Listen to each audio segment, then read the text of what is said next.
Welcome to AI Made Simple with Carmen, the podcast that takes the confusion out of artificial intelligence and shows you how to use it with confidence. I'm your host, Carmen Skipworth, global AI strategist, international speaker, best-selling author of Lead with Intelligence, and Grammy-nominated associate producer. Each episode, I sit down with innovators, experts, founders, and business leaders to find out what's actually working with AI.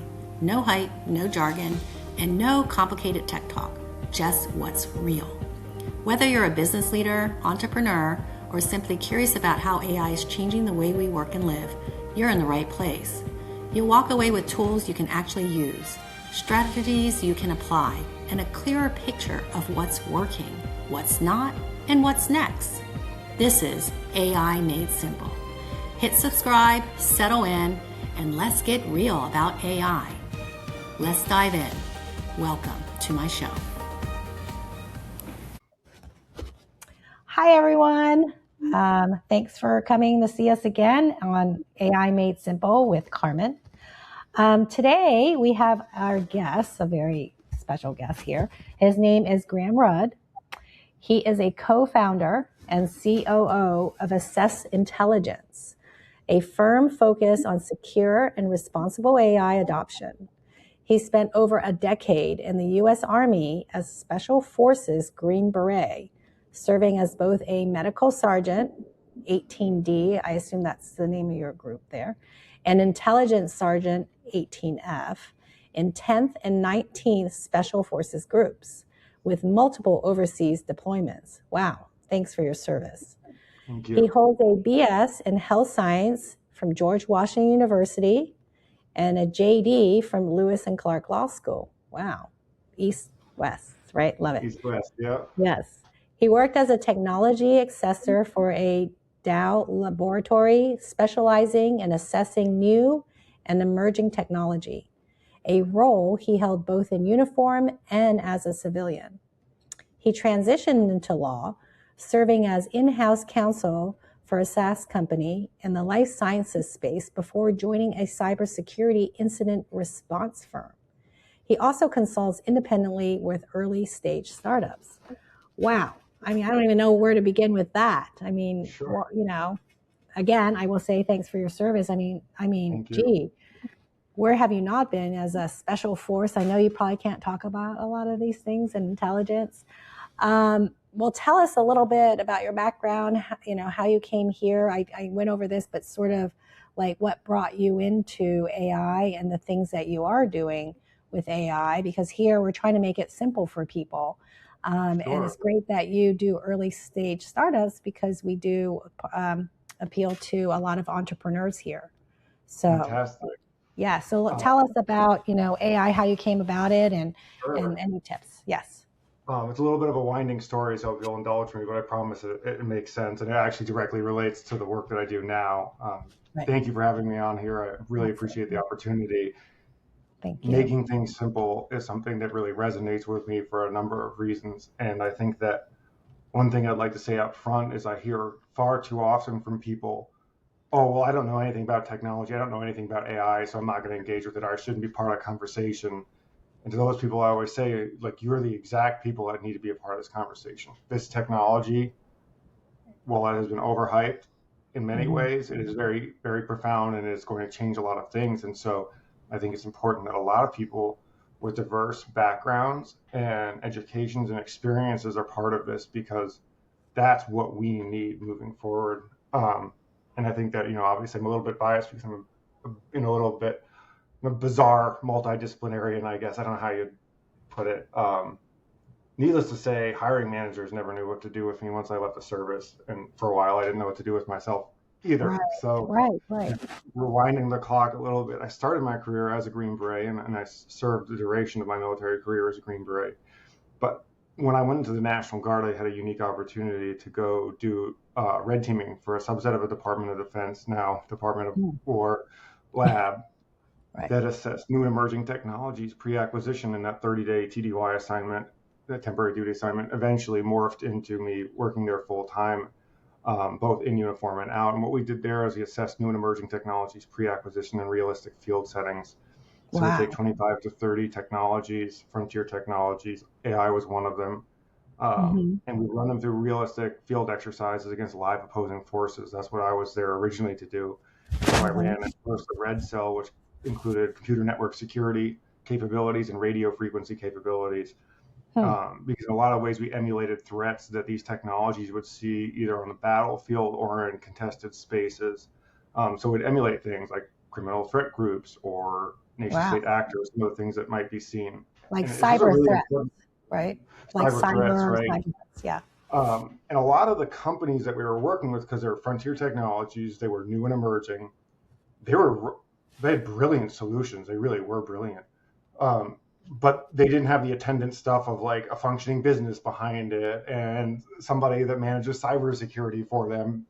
And so this was a real crucible where they could test the equipment, get direct user feedback, and then get direct feedback and recommendations from cyber and radio frequency professionals. This would all be captured in that report that academics would generate, because they would follow, they were their assessors, they would follow along these teams that were using the technology, take notes, get service member feedback.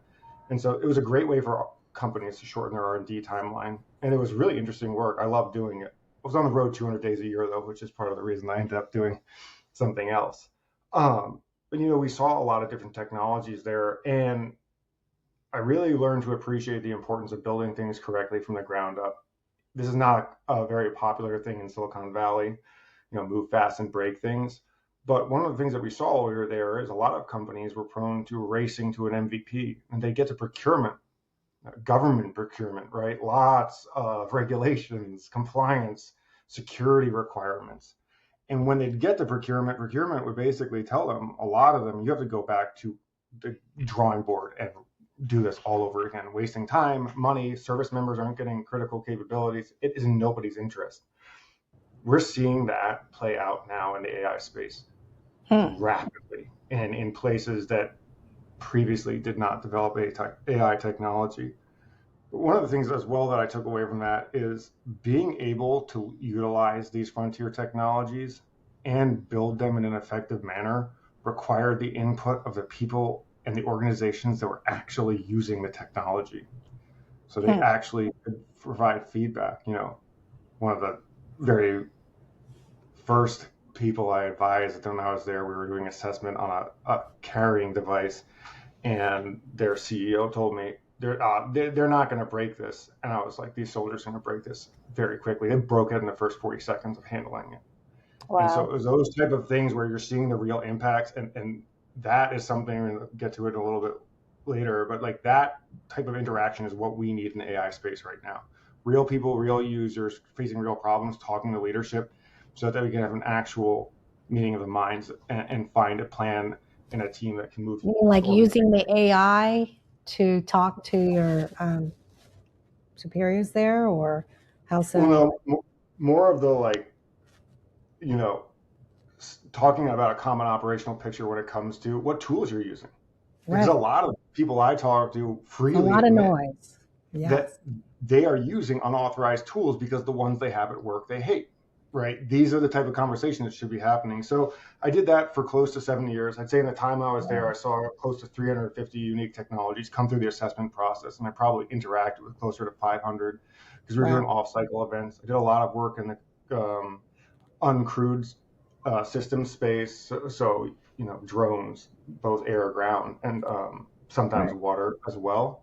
Those have become a lot more popular since I left the lab in 2019. And it was really interesting. It was fulfilling work, and I also was working with AI and ML extensively.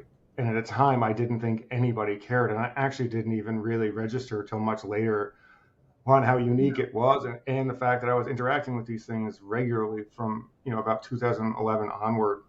Wow. And one of the things that really sticks with me too that I learned from there is a lot of the major issues that we're seeing with AI currently, LLMs, agents, whatever. Hallucination, you mean, or hallucinations or other issues that we're seeing, those things have existed for a while in this space. They're not new or novel. Some of them have been reduced or changed, but the underlying issues are still there. Like we worked with a lot of facial recognition technology. It was very impressive, but if you weren't a clean-shaven white male, it had real problems. Some of those systemic issues underpinning that technology are still there, and we know it, right? We're struggling mightily with finding ways to do facial recognition that does not discriminate against people or Yeah. false positives. So that's Yeah, still very right. much there. We work with a lot of like uncrewed systems, right? So autonomous driving vehicles. Really impressive work that they were doing, but I wouldn't put my children or myself into one of those things. And I would argue today that you probably still shouldn't. Like, I don't trust most of the self-driving technology that I've personally seen for a number of reasons. And then the last was really what I would classify as telemetry analysis. So pattern matching, imagery analysis, things of that nature. And it's very good at pattern matching, right? But there are still issues there, right? I mean, all those things are still playing out. So once I had left the lab and I had gone to law school, I was really struggling to figure out what do I actually want to do, because I had no interest in being an attorney. The reason I went to law school was twofold. One, I saw a lot of entrepreneurs and inventors coming through their process, and I would watch them, and most of them are brilliant people, but they did not have any business acumen. They didn't understand how to protect their IP. They didn't understand how to contract. Not that I did, but you know what a train wreck is when you see one. And that left an indelible mark because I saw that repeatedly, cycle after cycle. And so that stood out to me. And then the other thing was I worked with a lot of attorneys who were not technical. I'm not technical either. I've never written a line of code in my life. I have zero interest in doing so ever. But I understand enough to at least communicate between different organizations and stakeholders. And I think that is important. And I started realizing that there was not a body of legal professionals that were easily available that could help with this gap between understanding what is a actual technical aspect of developing a technology that is in fact illegal, or you're not allowed to do it, or as against a regulation or policy. We'd often have that argument where they would not understand what this technology was doing, and so they would make a determination and cut things off and say, you can't do this anymore, for absurd reasons, frankly. And the law, like the farther out I go, the more I think, and I'm like, wow, that was really silly stuff that they were fighting us about, and it was frustrating. So I did a year and a half in-house counsel, and I did a year and a half at an incident response firm. Very interesting to see, but I didn't want to practice law. It's very narrow, and I have a very diverse and broad skill set. And around that time, AI was really starting to hit the public collective consciousness. And one of the things that first really stood out to me and made me take notice was the amount of snake oil that started coming out of the woodworks was unbelievable. It still is, I'd argue, it still is. And I think it's perpetrated in both enterprise environments and single operators. It's up and down the chain. And that... What do you mean by snake oil? Is it a lot of telling people that you can fire 50% of your workforce and replace them with agents by the end of the calendar year? You know, right. That, like, you don't need to do marketing this way anymore. We'll just take it all over and have an agent run it. Turn your calendar over to our agent and let us do your calendaring. Like, that to me is snake oil for a number of reasons. One, and this is already being played out in real time, they cannot replace employees, not for everything, and not for a lot of the things that they're saying that they can. And that goes back to a lack of education and understanding about this technology, of its limitations and its capabilities, which is also something I saw at the lab a lot. It's a misapplication of technology was very, very prevalent, mostly generated by C-suites that didn't understand what their technology did. I'm seeing that a lot now, just in like a hyper speed. Like, it's happening faster now. It doesn't take 6 months, 12 months to develop something. It takes 6 days in some cases. So they're making poor decisions very rapidly, and they're compounding. And so, I saw this stuff started to play out in the public domain, and I realized, like, I do have an experience and a voice in this that actually might be relevant. And then the longer that I sat and looked at it too, and the more I saw the incidents cropping up, the more I realized that the experience I did have was actually directly relevant, and I would say a little bit unique for a lot of the people in this space, especially coming from a more operational background. Because really what we were doing, right, is helping technology get into the hands of service members or law enforcement officers that needed it. We were taking technology that was very sophisticated in some ways and telling a 19-year-old who might have a GED or very poor academic credentials, right? They're young kids. A lot of them just did high school and got out into the Wow. military. How to use this stuff, how to interact with it, and why, right? And why it's important to use it, but also not get so overconsumed by it that you forget what your real job is, like pulling security or managing an airway or something. And so we wrestle with that a lot, and that comes back to the simplicity, is actually understanding what an organization needs to do to take this multi-faceted challenge and address it in a profound, meaningful, organized manner. You hear a lot of people talking about things like, 95% of AI adoptions have failed. I would argue that that's really one, those statistics have a lot of caveats to begin with, but two, you know, Yeah. I don't think it's a failure of the technology, and I don't think it's a failure of a lot of the individuals or professionals. I think it's a failure of the organizations and the leadership because they don't understand what they're doing. Right. And so as I saw this start playing out, right, like you can just throw away your tech stack and vibe code whatever you want, and you're going to be fine. I saved $70,000 in Right. SaaS subscriptions. Or I Like, made $1 million or something, right, right? right.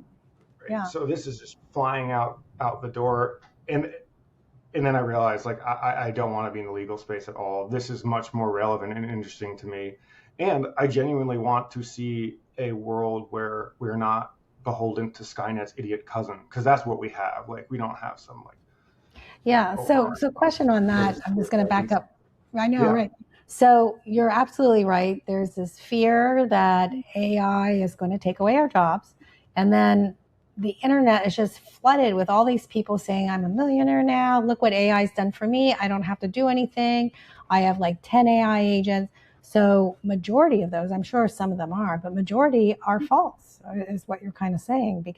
So why are we not hearing from the people who are disputing it and saying, hey, maybe, this isn't true, but it's good to use AI as a tool, but they're not going to make you $1 million in 30 days or whatever they say, right? Like how come we're not getting more people doing that and on the news saying jobs were laid off because of AI, which really isn't the case because, right, right. AI is our tool. So how do you respond to that? It's just, Well, it's, a really interesting question. I think the first answer is there are some people that are going to make millions of dollars off of snake oil, right? They're rug pulling left and true. right. True. So we're seeing that, right? And that's part of the equation here. But when it comes down to like governance, risk, compliance, cybersecurity, the type of things that are going to be much more necessary for organizations of all sizes to tackle, I think Yeah. it's a combination of two things. One, it's a lack of education and awareness. I'll give you a real example. People have committed suicide after using chatbots, right? We know that. There are lawsuits pending right now about that issue. I would submit to you that there's a very real likelihood in the next 5 to 10 years, someone is going to have an adverse reaction to working with a chatbot at work. And when they do, and their bereaved loved one shows up with a lawsuit in hand, there is nothing in an organization's technology stack. There's no firewall or cybersecurity team that you have that's going to address that eventuality. Now, that is a small and relatively unlikely event, but I think it illustrates something greater, which is if you are operating the way that you did under a software as a service era, you are wildly out of your depth. And you are compounding those issues the longer that you go without putting governance in place. And I'll give you a like brass tacks example, real dollars and cents. I read yesterday that Uber has burned through all the tokens that were allotted for it for the year. We're not even in June yet, right? Whoa. Going back to agents, right? There's a really great peer-reviewed study called Agents of Chaos. Two of the agents in that study got into a conversational loop and burnt 60,000 tokens before they turned it off. Or Wow. Alibaba researchers found one of their agents illicitly mining cryptocurrency on the side. Oh, geez. These are the type of things that are happening. These stories are out there, but a lot of people are completely unaware that this exists. And then there's a lot of people that are in implementation shops or other organizations that have a vested interest in not explaining to their customers that you should never allow an agent into this environment because that's directly impacting your bottom line. But here's the thing too, AI behaves differently. It's a much different threat, right? Right. And so the liability changes too. If your agent goes off the rails, you're not kicking that can back to Anthropic or OpenAI. Mm. That is on you and your organization. And so a lot of organizations that now have these vibe coded capabilities and agentic workflows and stuff like that haven't actually been educated or aware of some of the problems that exist. Like if your agent is pulling data and some of that data is illegal, right? And this is a very realistic possibility because they grab things all the time without supervision or oversight. And that material ends up in your environment somehow, and the FBI shows up because they have a warrant in hand for that very illegal material that's now on your servers. Wow. That's like, I don't know how many small businesses are ready for that type of incident. Because what I'm seeing is like AI brings enterprise level capabilities to non-enterprise level organizations and echelons within enterprise organizations. Right. They have this really powerful tool that's customizable, but nobody has told them how to use it. Nobody's told them what they can't do with it. And nobody's told them what the risks are. I'm out in Portland, Oregon. There was an attorney here recently that filed a motion at court, and he was caught with hallucinated citations. Right, it's a story we've heard multiple times, but there's a twist to this one, and I think in some degree it also helped him escape serious sanctions, because what he had done was ostensibly, and he swore before the court that this is what happened, and I don't think he had a real reason to lie there after he got caught once, right? Like that's, and not that he was lying, but what had happened was he was using something that was like the legal equivalent of Grammarly. It was about writing. Wow. And it had gone in and changed his citations. Now, if I was using Grammarly, I would not think to go back through and check my pivot tables in a pitch deck or like my citations, right? And so to me, going back to that's an organizational and leadership failure. Nobody told that attorney, that associate attorney, that like this thing does some wacky stuff. You got to really check everything. I mean, everything. And so they were using a tool that was very powerful, but also was very dangerous. They, I think, had to pay $10,000 or something like that. There were some sanctions that happened, right? Like they weren't ultimately found in contempt or anything like that. But like that's a very serious incident. That's reputational harm. Like I'm sure that attorney, you know, when you Google their name, that's one of the first things that might come up, which is probably not a real reflection on their abilities or characteristics. And so, you know, that's just one example, but I think it speaks to a broader thing. Like if you're letting human resources vibe code, you probably should stop for a second and think, do they really need to put everybody's W-2s into an agent that you built 15 minutes ago, right? Right. There needs to be some guardrails, I guess is what you're saying. And then the companies, you're right. You shouldn't put your social security and your personal information in at all.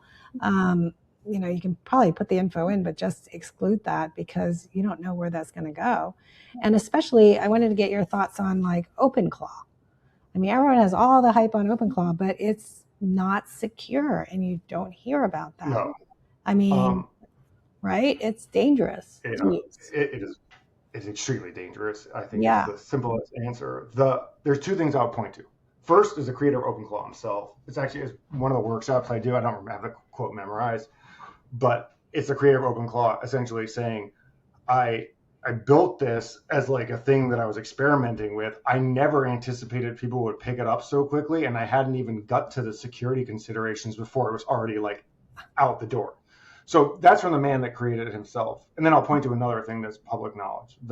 A senior Meta employee, I can't remember her actual title, but she put OpenClaw onto her actual Meta email, and it apparently deleted all of it irreversibly. That's what I heard. Which raises a whole number of questions and concerns. But going back to a legal one that I like to point out to organizations, if you're under litigation hold or subpoena, and that happens and you have to go explain to a judge why all of that stuff was deleted, I don't think they're going to be particularly receptive to a bot ate my like my dog, right? My dog ate my homework kind of thing. Yeah, I mean, OpenClaw, right? It can do a lot of stuff. The people that I see using it very, very well are very sophisticated technical people who are already able to do that stuff to a certain degree, writing code and doing things on their own and architecting it. Now they have, you know, more firepower at their control, but they still have an understanding and ability to see things. Then you take people who have never touched software before, they're seeing a functioning product, they like it, but what's going to that's going to look like 6 months down the road with that spaghetti code, with the backends that are open, right? And this goes back to business continuity. If you want your workflows to continue to work, you need to put a plan together. You need to have an organized approach to this, which is something the military does very, very well. And one of the things I wanted to bring forward to the work that I'm doing now is, military is always working with legacy equipment when a conflict kicks off. Okay. And they are rapidly forced into a new situation. Take Iran right now, for example, right? We are seeing a rise in robotic and drone warfare in a way that, frankly, I didn't even imagine would be possible in my lifetime, or at least like at the scale we're seeing and the rapidity now. I mean, we had our first engagement between two countries or two hostile actors in space, right? There was an ICBM that was intercepted by the Israelis. Like, that's very different than the military I served in the world. So, right, what are we doing? We're rapidly adapting. The whole nature of war is changing. And so rapid technological adoption and transformation of organizations is something the military does very, very well. And so that's really the approach that we take too. It needs to be a whole of an organization as part of it. And that education, organization, and then putting up serious guardrails. Because like the other thing I see is the companies that I've seen they're doing the best with AI implementation are treating it like any other software that ever came through. They're doing due diligence, right? They're having legal reviews. IT is taking a look. InfoSec is taking on and on and on, right? And that's not a fun process, and it slows down things. But that is part of how this stuff works. And I go back to the people that are like, I saved $70,000 a year in SaaS subscriptions. Part of that $70,000 was legal review. Part of that $70,000 was security professionals hardening these things so that you didn't get in trouble. Now, it might not have been $70,000 worth of value, but the point is that some of that $70,000 is money that you need to take and put towards governance and security, in my opinion. Yeah, no, absolutely right. I noticed we're kind of getting short on time. So really eye-opener, telling us about, because everything we hear in the news is saying AI is taking over our jobs is not entirely true, because it can't right now. And the snake oil is out there. And that's a great way to put it, because there are so many. I mean, I just go online and basically it says all these new businesses that are running by themselves. And you're like, what? So over at Assessed Intelligence, which is your current firm that you are, what do you do? Like, how can people, if they want you, what would you do that other companies can come to you for? The best place to find us is assessedintelligence.com. And on there is a maturity assessment tool that's free for any organization. I'll go into that in a second. Okay. But what we do at Assessed Intelligence is we help organizations leverage AI and frontier technologies in a secure and responsible manner. We do that combination of audit and pre-audit services, which is becoming increasingly important because most enterprise level vendors, for example, right, they require SOC 2. I think like 83% of enterprise clients require that. We're going to see something like that in the AI space not too long, right? We have the National Institute of Standards and Technology, IRMF, things like that. So we provide audit and pre-audit services. CMMC is another one that's become very, very big in the government space. So we help organizations navigate that. And then the other half of what we do is advisory. So something as simple as a 5-hour a month retainer to have a consultant, with our panel of experts to help navigate minor regulatory questions. We do fractional work as well. So fractional CISOs, fractional responsible AI officers, again, going back to like enterprise level capabilities and responsibilities, but you don't have an enterprise level organization. We can help you mitigate that gap in a much more affordable manner that still is helping your organization grow and adopt this technology. And then the last thing that we do is, just like a full on governance risk compliance build outs, which for full-fledged AI adoption in heavily regulated industries and in markets like the EU, there's a much greater degree of complexity that goes into that and requirements, and we can help organizations navigate that. So back to the tool, that's the best starting point for any organization. If you are using AI in your workflows, building AI yourself, or thinking of investing it, we can help you, whether in assessing a vendor or looking at your internal policies. And so that tool helps give you a report card of where you need to focus attention and resources next. And it's underpinned by what we call the ARISE framework, which is a unified framework that is both cyber and AI GRC. We don't see those as separable. And it also unifies the major auditing schemes that are out there now. So like if you have to do HIPAA and you're under SOC 2 and you're also in California and you want to sell in the EU, there is this patchwork that you have to follow. Well, we unify that into one deliberate process that's also free to anyone if they want to take a look at what it is. It's at ariseframework.com. It's usually a little dense for most people. That's why we point them towards the tool. But that is a comprehensive roadmap for success, both from a cybersecurity perspective and an AI governance one. Wow, this is totally amazing stuff. And one last thing, I know we're really tight on time, but it's such an interesting conversation. Thank you. The tool that you would recommend and how to use that's safe and most useful, what would you say? Because here we're trying to make AI a little simpler. And we've just gone through like, be careful, don't do this and that. What would you recommend? And we have emphasized that AI is a tool, and let's not depend on it. What would your advice be? And we would end with that. So, I don't have the qualifications to name a specific tool, but I can say this, and I think it will be valuable to your listeners. That's good. You need to have an acceptable use policy, because last year, 2025, Verizon DBIR report found that in corporate environments, 70% of logins to Frontier, over 70% of logins to Frontier models were in people's personal accounts.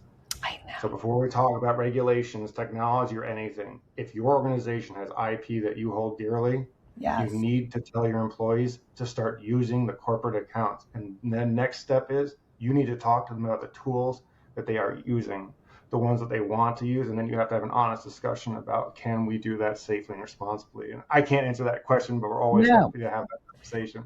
That's a great question, because people ask me all the time, and I'm like you. There is real no answer, but because there's so many tools out there, and it really depends on what you want. But in your company, like you said, do not put your personal information or your company's information in there. And a lot of companies have their own internal chat or AI, and that's, designed for their product. So anyway, gosh, we'd love to have you back again. It was such an interesting conversation. Appreciate your time. And we know how to reach you. You told us, and be sure. Is there any way we can follow you on social media for tips and things? I'm terrible on social media. I'm on LinkedIn. And LinkedIn. Yeah, there's so many interesting things that you do. So thank you for all that you do. Assessed Intelligence, have your company checked out, because as we all said, it's better than to have the alternate happen, right? Which you don't hear anymore. So thanks again, Graeme, for having us. Thank you for listening. Thank you. And we'll see you next time. Thank you.